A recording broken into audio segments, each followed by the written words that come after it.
बोलो श्री राम जी महाराज की, अनंत श्री दरियाव जी महाराज की जय, श्री सुखसागर जी महाराज की जय, सद्गुरुदेव की जय। आचार्य स्तवन गही टेक एकम उभयंगसारम अहोनिश ध्यानम प्रकारम मकारम चके प्रेम छातमृतानाम भरिया नमो देव दरिया नमो देव दरिया उदे ब्रह्मवाणी गुणादित भारी जपे जाप जप सदा ध्यानधारी उदे सुंदरवासे जटे वासे करिया नमो देव दरिया नमो देव दरिया बड़े तत्ववादी विज्ञानम विदेहम नहीं काल जालम निर्वाणम नरेहम ऐसा ब्रह्म रूपे चुरा नहीं मरिया नमो देव दरिया अलेखम अधेखम नरेखम नकाया अजंगम अभंगम अजूनी में आया मेरे आप आपम ब्रह्मानंद परिया नमो देव अलंगु अभंगु अखंडम अचेपम अनाथम अवातम अवेतम अखेपम रता ब्रह्म जापम सुरत शब्द दरिया नमो देव अजातम अवातम अघातम अपानम अमानम अपापम नितापम निधानम अडोलम अतोलम ऐसो तत्व दरिया नमो देव दरिया तजो ब्रह्मभेकम धरियो एक तारम किए बस पाछू बचे सुविकारम जीते कुंदवादम ते होता परिया नमो देव दरिया भजी जीवत मोक्षम अनुभव ज्ञान स्वादि भूते संत आगे ऐसा जो समाधि सिद्धो सिंध मेरा निर्भयनाथ बुरिया नमो देव दरिया आए राज चरणा तेरे हंस के ताकिए आप जैसा बड़े तत्व वेता मीटे जन्म मरणम सर्वे काज सरिया नमो देव दरिया भोजन की प्रियातम अहोनिश का वेला हे तत्व ज्ञानम अभय पद पावे मिले जीव सेवम कटे कर्म करिया नमो देव दरिया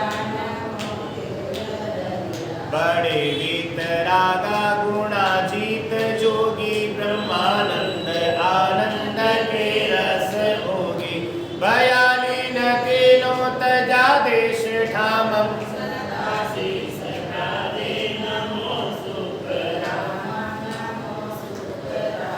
अखंडित नामं ज्योति प्रकाशं चिदानंद स्वामी नमामि अभ्यासम् आदेशम् आवेशं लखे कोण नामं